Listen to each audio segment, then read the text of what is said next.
Hey, I'm John Summers, the founder of Unonymous. In this kickoff podcast, I'm going to outline what Unonymous is and why I believe that living without masks is so important. And by masks, I don't mean the coronavirus face masks. I mean the masks that we wear when we communicate with each other, the facades that we wear, how we project what we think is normal so that we can be understood as normal. Well, I'm here to tell you that those of us with mental health and substance use issues are in fact normal, and we are far more prevalent than we allow others to see or allow society to know about. Every May is Mental Health Awareness Month, and I've been pondering where we are in the conversation and how much farther we have to go. I mean, I love the fact we have our own month now, but the problem is everybody has a month now, and sometimes these things just get lost in the noise. Here's the thing. Awareness is a concept, but a face is a person. Let me say that again. Awareness is a concept, but a face is a person. I mean, I can be aware that these issues exist in a superficial way, or I can be confronted by the fact that my friends and loved ones are the ones affected. Okay, I could put a green ribbon on my bumper sticker and people would know that I support awareness, and I'm glad people do this. But when I say, hi, I'm John, and I'm the guy with mood disorder and long-term recovery from alcohol, that becomes a two-way challenge. One is I'm challenging myself to be public about what others may consider shortcomings. And two, I'm challenging the recipient. I'm daring the recipient to call me anything but normal. I mean, I'm the honest one in this conversation, and I have nothing to hide. And I just told him that. So I've now put a face on the issue. I am who I am when I am. Now, I have plenty of things I'm working on, but there's nothing wrong with that. Okay, this is not a moral condition. This is just life. It's just facts, and we all have our relative issues. So let's talk about numbers. If you've perused the website at all, you will understand that I'm a nerd. Okay, I love data. So I love statistics and how they relate to real life. So let's do some data. In 2017, the age-adjusted percentage of adults in America with diabetes was 8.5%. So if we add up all the rates of schizophrenia at 1.1%, bipolar at 2.6%, major depression at 6.9%, anxiety disorders at 18.1%, and substance use disorders at 8%, we total 36.7% of the U.S. population. And that's over 4 times the prevalence of diabetes. So let me say that again. 36.7% of the entire U.S. population and 4 times the prevalence of diabetes. So here's the thing. Diabetes is a disease primarily driven by choice, obesity, and inactivity. Yet diabetes is a socially acceptable condition. Whereas conversely, on the flip side, mental health is primarily caused by an underlying brain structure and morphology. Okay, the same can be said for aspects of addiction behaviors. Okay, why are these distinctions and statistics so important? Because while diabetes is an accepted part of American society, mental health and substance use remains misunderstood and stigmatized. So someone who drinks too much and someone who eats too much are the same. There's no difference between the addictive behavior. There's only a difference in the substance consumed. Okay, neither one deserves to be stigmatized, but they do deserve to be understood. I've been denied life insurance 3 times now since I self-disclosed my issues and got sober. Okay, I've never had legal or job-related issues due to alcohol use or my mental health issues. But because I was honest, I've now been kicked off the island. Okay. I've had to provide additional documentation on job opportunities. I've had to check the box, which says, have you ever, ... right?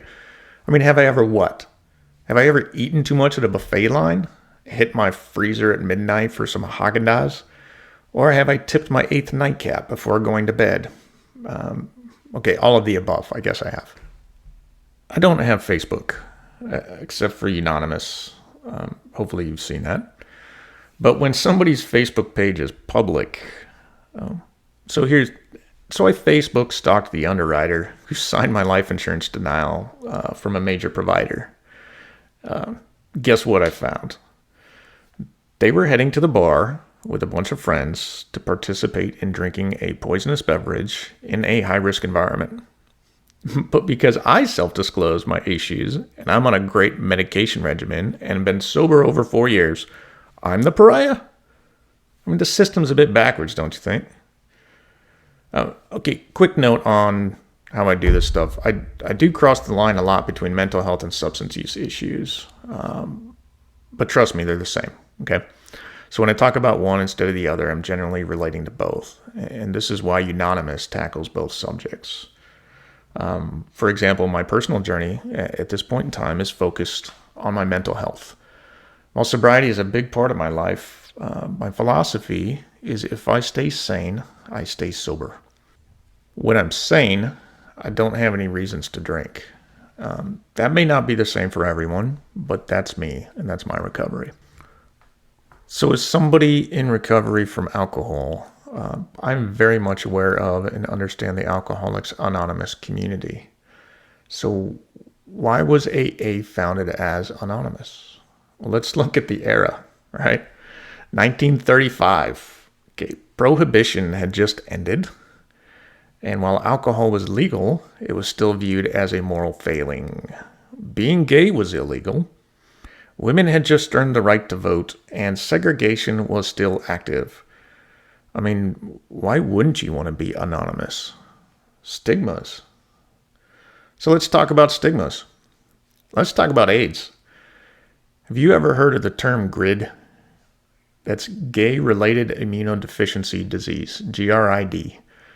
How about gay cancer? Those were a couple of the terms used at the beginning of the AIDS epidemic in the 80s. Okay, the perception that AIDS was God's punishment to gays persisted for a very long time, and in a lot of ways, I argue it still persists in some areas. It was viewed as a moral failure because, for the most part, people get AIDS because of their choices. But then the narrative changed. Okay, it evolved. And why do you think that was? AIDS needed to be humanized. It needed a face, right? If I say Ryan White, Rock Hudson, Magic Johnson, you know what and who I'm talking about. If you came from that era, you can see their faces in your mind's eye and remember what happened. Over the course of time, AIDS went from being a moral pariah to having a blanket on the National Mall because we put a face on it. It went from an idea of awareness to a person that you just can't argue with.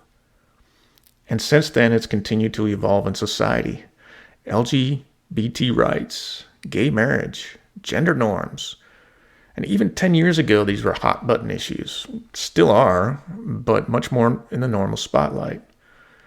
So mental health and addiction are no different. Okay, the social concept that we chose to be this way puts a stigma on us that's hard to shake. Yes, choice is involved, okay? In the same way you pick your favorite food. I mean, your genetics determine what food tastes like, and your social construct determines what you're exposed to.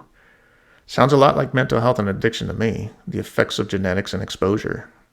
There's no shame in this. So why Unonymous? Why did I start this venture, and why did I pick this name? Let's start with the name.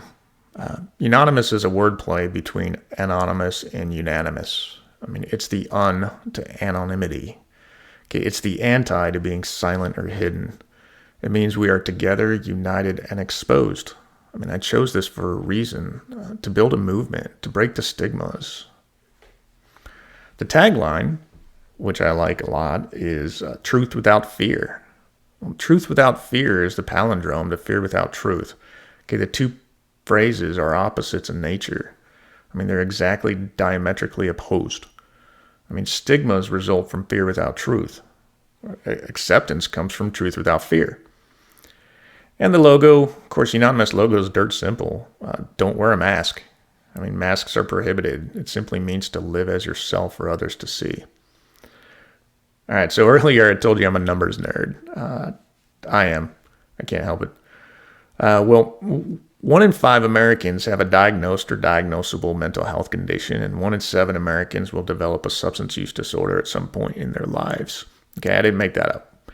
The stats come from the National Alliance for Mental Illness, NAMI, and from the 2016 Surgeon General's report on addiction in America. For those affected by substance use disorders, over half of them, half of us, myself included, suffer from a co-occurring mental illness. I use myself as a prime example. The numbers demonstrate that the conditions are a normal aspect of society. Okay, we're all around you. If 5 people get in an elevator, at least one of them is suffering. Think about that.